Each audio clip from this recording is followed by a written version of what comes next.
About a week after the Spencer County Animal Board broke its silence on an investigation into the county's animal shelter, Eyewitness News has obtained a copy of the shelter's new policy on euthanasia. Good evening, everyone. I'm Brad Bird. And I'm Shelley Kirk. Indiana State Police are now investigating reports of animals being frozen alive at the shelter.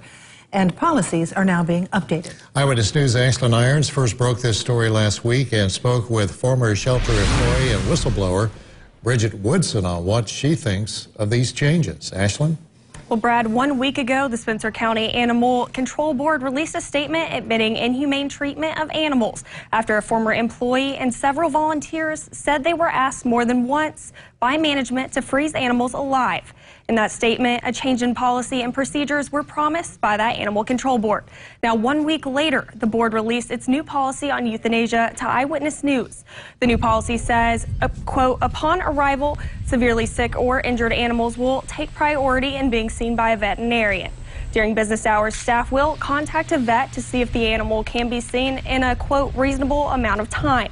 The new procedure states if a sick or injured animal is brought in while the shelter is closed, it will be tended to during shelter business hours. Animals that are critical will be made comfortable until a vet clinic reopens under normal business hours. Now, former shelter employee Bridget Woodson says while she's happy changes have been made, she has doubts on whether or not the new policy will be enforced. It's good that I guess they're going to start caring about the animals that are actually sick in a somewhat timely manner, but am I happy that there's still no accountability being held? No. And there's really no one around to say whether or not these policies and procedures are going to be followed through.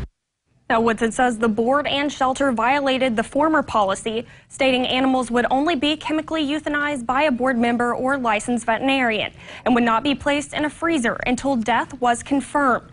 Woodson says shelter director Christina Payne asked her on 2 occasions to freeze a kitten alive. Spencer County Sheriff's Office confirmed reports of animals being frozen alive on at least 2 occasions before turning the investigation over to Indiana State Police. Now, Woodson is calling for stricter animal abuse laws in the state of Indiana and for the resignation of Animal Control Board President Joy Zook and Payne. The Spencer County Animal Control Board also changed their age acceptance for cats and made revision to their holding policy for strays in their additions to the policy handbook.